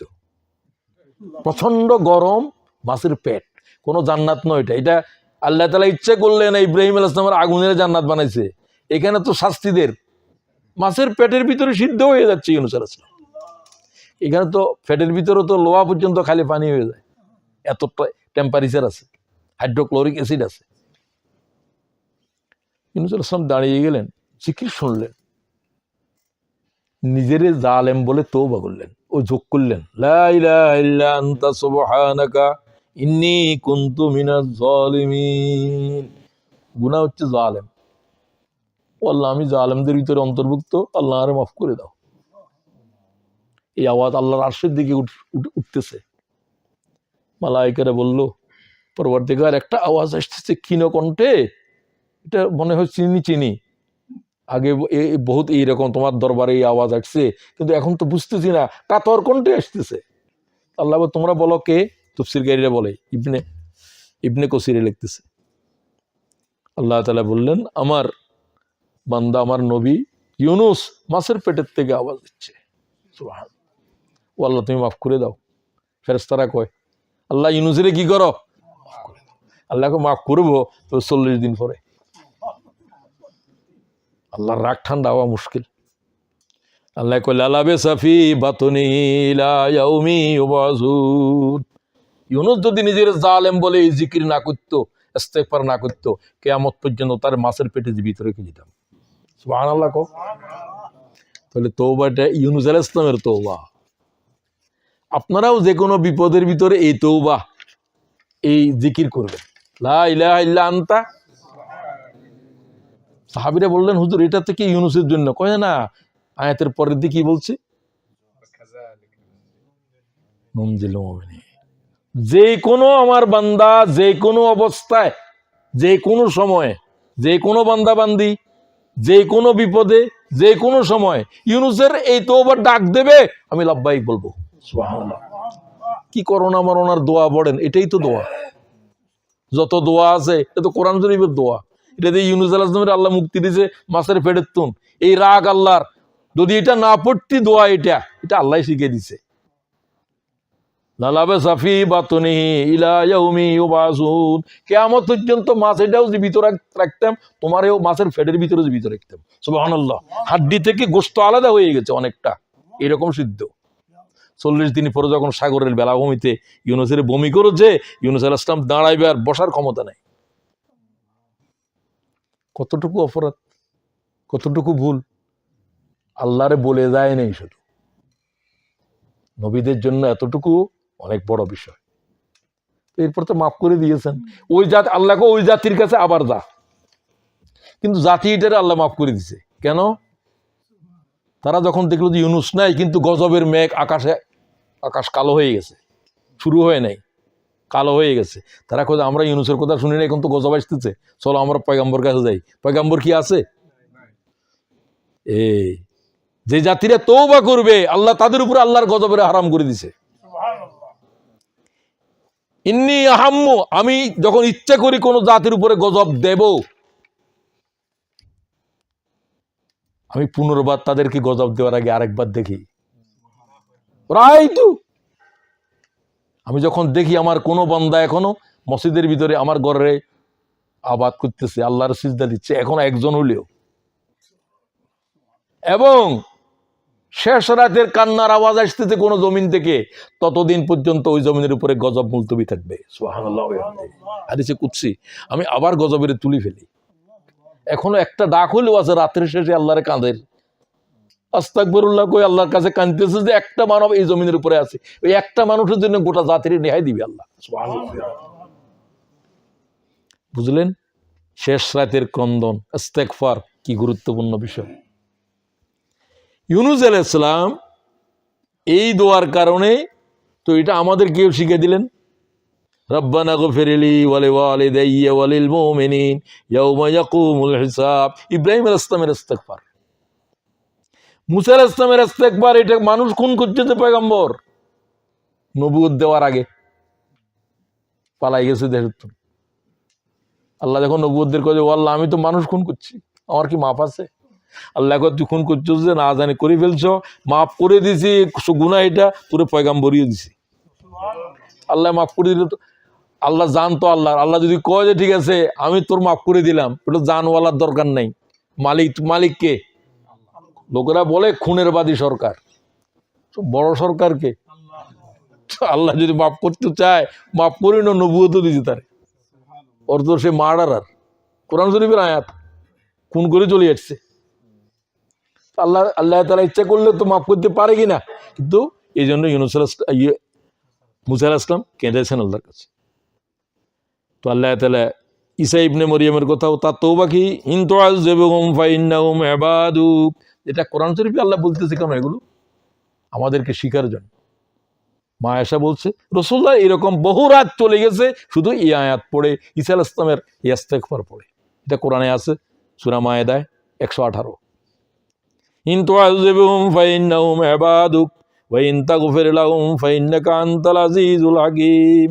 ও আল্লাহ, তুমি যদি তোমার গোলামদেরকে, বান্দাদেরকে শাস্তি দাও, কে তোমার রাগ করবে? কে তোমার প্রতিহত করবে? তুমি ইচ্ছা করলে তো করতেই পারো। আর তুমি যদি মাফ করে দাও, তুমি তো দয়ার্ত, তুমি তো মাহবুব, তুমি তো রহমান। তো আসেন, আমি আর সামনে যেতে পারছি না। মুহাম্মদুর রাসূলুল্লাহ সাল্লাল্লাহু আলাইহি ওয়াসাল্লাম বলেন, আমার উম্মতের জন্য আল্লাহ তাআলা দুটা জিনিসকে আমার উম্মতের জন্য পাহারাদারি করার জন্য, উম্মতের রক্ষা করার জন্য জরুরি করেছেন। একটা কি? একটা হলো আমি। যতক্ষণ পর্যন্ত আমি দুনিয়ার উপরে আছি, আমার উম্মতের উপরে আল্লাহর গজব আসবে না। সুবহানাল্লাহ বলেন। ওয়াল মুস্তাগফিরিনা বিল আসহার, আমি যখন থাকবো না, আমার উম্মতের প্রোটেকশন কিসে দিবে? শেষ রাতের ক্রন্দন, শেষ রাতের জিকির। মুস্তাগফিরিনা বিল আসহার, সেহরির সময় ক্রন্দন। সেহরির সময় কোন সময়? রাত ভোর হওয়ার একটু আগে। ওই সময়ের ক্রন্দন আল্লাহর কাছে এত দামি। একটা গোলাম যদি তাকে কোনো জাতির ভিতরে শেষ রাতের ক্রন্দন করে, আল্লাহ গোটা কওমের বাতা দিবে। সুবহানাল্লাহ। খুব ভালো করে কথাগুলো বুঝার চেষ্টা করেন। তো রাসূলুল্লাহ সাল্লাল্লাহু আলাইহি ওয়াসাল্লাম উম্মতের জন্য দুইটা জিনিস হলো, বলছেন আমার উম্মতের জন্য আমানত, আমার উম্মতের রক্ষাকারী। এক, আমি নিজে, আর আমি তো অনন্তকাল থাকবো না, আমি চলে যাব। আমি চলে যাওয়ার পরে আমার উম্মতের রক্ষাকারী হলো ইস্তেগফার। ইস্তেগফার যতদিন থাকবে, আমার উম্মতের উপরে আল্লাহর গজব আসবে না। সুবহানাল্লাহ। তোমার উপরে আসবে না, তোমার জাতির উপরেও আসবে না। ইস্তেগফার, যে হাদিসটা বলেছিলাম, ফাইন্নী লা আহুম্মু বিহিল আরদে আযাবি, আমি যখন সিদ্ধান্ত নিই জাতিরে ধ্বংস করে দেব, এত নাফরমানি, আমি শেষবারের মতো দেখি, ফাইজা নাযারতু ইলা উম্মারি বুয়ুতি, আমার ঘরের আবাদকারী কোন গোলাম আছে, ঘরের আবাদ করে নামাজি, মসজিদের আবাদ করে কিসে? মুসল্লি নাই তো, এটার আবাদ নাই, এটা বরবাদ হয়ে গেছে। খুব খেয়াল করবেন, মসজিদ আলা বাড়ি বরবাদ হয়ে যায়, মসজিদের আবাদ করে না। যে গ্রাম দেশে কথা আছে, মুরব্বীরা তো মসজিদ দিয়ে গেছে, এই বাড়িটা ধ্বংস হয়ে যাচ্ছে কেন? এরা মসজিদ, এরা তো মুসল্লি কেউ নাই, জুমা বাড়ি কেউ, বাইরের লোকেরা আসে, আর 5 ওয়াক্ত নামাজ খালি থাকে। এই এলাকার জনপদ শেষ হয়ে যাবে, এই মসজিদের চারিদিকের লোক খতম হয়ে যাবে। এরকম খতম হতে দেখেছি আমি, আমার এলাকায় দেখেছি আমি। মসজিদওয়ালা বাড়ি বিরান হয়ে যাবে। কিসে বিরান করবি? আবাদ না করলে মসজিদে বিরান, মসজিদে যারা বিরান করছস, মসজিদ তোদেরকে বিরান করবে। মসজিদ দেওয়া কিন্তু খুব কঠিন জিনিস। তো সে মসজিদ যেখানে জুমা হয়, কারণ যেখানে মসজিদ বলে না।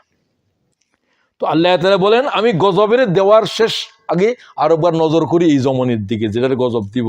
দেখি যে না, এখানে আজও আমার উম্মারে বুয়ুতি, আমার ঘরের আবাদকারী কোন গোলাম এই জমিনে আছে। আজও সুবহানাল্লাহ, আজও আজান হচ্ছে, ইমাম সাহেব একজন হলেও পড়ে। আর কি দেখি, ওয়াল মুস্তাগফিরিনা বিল আসহার, আমি যখন দেখি যে ওই জমিনের শেষ রাতের আওয়াজ আসতেছে আল্লাহর কাছে, কান্না আসতেছে, আল্লাহ কয় যে জমিনের থেকে শেষ রাতের কান্না আসতেছে ওই জমিনের উপরে গজব মুলতবি করে দে। সুবহানাল্লাহ ওয়া বিহামদিহি। এটা হাদিসের লফজ, সারাফতু আযাবি আনহুম, আমি তাদের উপরে গজব মুলতবি করে দিই। সুবহানাল্লাহ ওয়া বিহামদিহি। গজব তাদের উপরে আসবে না। সুতরাং ইস্তেগফারের উপকারিতা, প্রয়োজনীয়তা, এগুলোর উপরে আর কথা বলতেছি না। ওই যে আয়াতটা বলছি যে মা কান আল্লাহু লিউআযযিবাহুম ওয়া আনতা ফীহিম, ও উম্মতের আমি মুহাম্মদ যতক্ষণ আছি কোনো গজব আসবে না। আমি নূহ আলাইহিস সালাম ন, আমি ইব্রাহিম আলাইহিস সালাম ন, কোনো পয়গম্বর থাকা অবস্থায় উম্মত হালাক হয়ে গেছে, হয় নবী চলে গেছে। রাসূলুল্লাহ বলছে আমি থাকা অবস্থাতে দুনিয়ার উপর আল্লাহর কোনো গজব আসবে না, এরকম আসবে না। এটা আমার সম্মানে আল্লাহ দিবেন না। এবং এটা কোরআন শরীফের সূরা আনফালের ভিতরেও এই আয়াত আছে। আমি হাদিসের অংশটা আপনাদের বলছি, ওয়ামা কান আল্লাহু লিউআযযিবাহুম ওয়া আনতা ফীহিম, যতক্ষণ আমি তাদের ভিতরে আছি। সুবহানাল্লাহ ওয়া বিহামদিহি। ওয়ামা কান আল্লাহু মুআযযিবুহুম ওয়া হুম ইস্তাগফিরুন, আমার পরে ফাইজা মাযাইতু, আমি তো চলে যাব, তারাকতু ফীহিম আল ইস্তিগফার, কিন্তু আরেকটা জিনিস তাদেরকে রক্ষা করবে, ইস্তিগফার।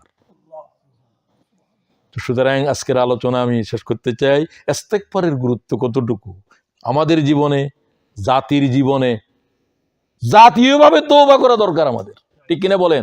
জাতীয়ভাবে যা চলতেছে, হাজার হাজার আলেমের ক্রন্দন, জেলখানার কারাগার থরথর করে কাঁপতেছে, ঠিক কিনা? আমাদের জন্মভূমিতে আলেমদেরকে নিয়ে তো বলতে পারতি যে আজ জাতির উপরে এই চলতেছে, যা হয়েছে হয়েছে, মাফ করে দিলাম। এ কথার আকল দেমাক আসতেছে না কেন? আল্লাহ মাফ করে দেন আমাদেরকে। তো আসেন আজকে ইস্তেগফার সম্পর্কে, তওবা সম্পর্কে কিছু সংক্ষিপ্ত বলা হলো। আরো কিছু কথা ছিল, এত দরকার নেই, প্রায় সোয়া ঘন্টা হয়ে গেছে। তো রাসূলুল্লাহ সাল্লাল্লাহু আলাইহি ইসলামের দৈনন্দিন জীবনের ইস্তেগফারের উপরে আর কথা বলবো না, এটা অন্য সময়ে। আগামী আমি কি আলোচনা হবে সেগুলো জানাই দিচ্ছি। শিরকের উপরে, সবচেয়ে বড় গুনাহের উপরে আলোচনা হচ্ছে। এরপরের আলোচনাতে হবে সবচেয়ে বড় নেকামলগুলো কি, নেকামল কি। যত নেকামল আছে সর্বোৎকৃষ্ট দুই তিনটা, একটা হলে কি, দুটা হলে কি, তিনটা পর্যন্ত বলবো। যত নেকামল আল্লাহ তাআলাকে রাজি করার জন্য আছে, সর্বোৎকৃষ্ট কি, ওটার উপরে আলোচনা হবে। প্রত্যেকে আসবেন, একজনকে আনা নিশ্চিত করবেন, আপনার হাতে একজন আসতে হবে, চেষ্টা করবেন, চেষ্টা করবেন, বলবেন। দাওয়াত তো দিতে পারেন, না আসুক, দাওয়াত তো দিতে পারেন। একবার দুইবার তিনবার দোয়া করে দাওয়াত দিবেন, দোয়া করে, ও আল্লাহ তুমি তার দাওয়াত তৌফিক দাও, আল্লাহ তার কলবের ফিরে দাও, বারবার বলবেন। রব্বানা গফির লানা যুনুবানা ওয়া ইসরাফানা ফি আমরিনা ওয়া সাব্বিত আকদামানা ওয়ানসুরনা আলাল কওমিল কাফিরিন। হে আল্লাহ, গুনাহ নিয়ে এসেছিলাম, বেগুনাহ করে দাও। হে আল্লাহ, অসুস্থতা নিয়ে এসেছিলাম, শিফা দাও। পরিবার পরিজনকে অসুস্থ রেখে এসেছি, আল্লাহ যাওয়ার আগে শিফা দান করো। ও আল্লাহ, আমাদের জাতির উপরে কারবালা চলছে, আল্লাহ তুমি জাতির উপরে রহম করো। ও আল্লাহ, ব্রিটেনে আমরা থাকি, তারা আমাদেরকে জায়গা দিয়েছে। ও আল্লাহ তাআলা, এই জমিনের উপরে দুর্ভিক্ষ চলছে, সারা দুনিয়ায় চলছে। ও আল্লাহ তাআলা, ব্রিটেনের জনপদের থেকে দুর্ভিক্ষ উঠে দাও। ও আল্লাহ তাআলা, তুমি মেহেরবানি করে তামাম রয়ে জমিনের উপরে আল্লাহ তোমার বান্দাদের উপর রহম ফরমাও। আল্লাহ, আমরা তওবা করছি, আস্তাগফিরুল্লাহ আল্লাযী লা ইলাহা ইল্লা হুয়াল হাইয়ুল কাইয়্যুম। ও আল্লাহ, আর গুনাহ করব না, আমাদের এই তওবাকে তওবাতুন নসুহা হিসাবে কবুল করো। সুবহান রাব্বিকা রাব্বিল ইজ্জাতি আম্মা ইয়াসিফুন। হে আল্লাহ, যারা মসজিদ কমিটি, যারা তোমার কোরআনের জন্য, দ্বীনের কথা বলার জন্য মসজিদ খালি করে দিল, আল্লাহ তাদেরকে জান্নাত খালি করে দাও। সুবহান রাব্বিকা রাব্বিল ইজ্জাতি আম্মা ইয়াসিফুন ওয়া সালামুন আলাল মুরসালিন ওয়াল হামদুলিল্লাহি রাব্বিল আলামিন। আসসালামু আলাইকুম ওয়া রাহমাতুল্লাহ।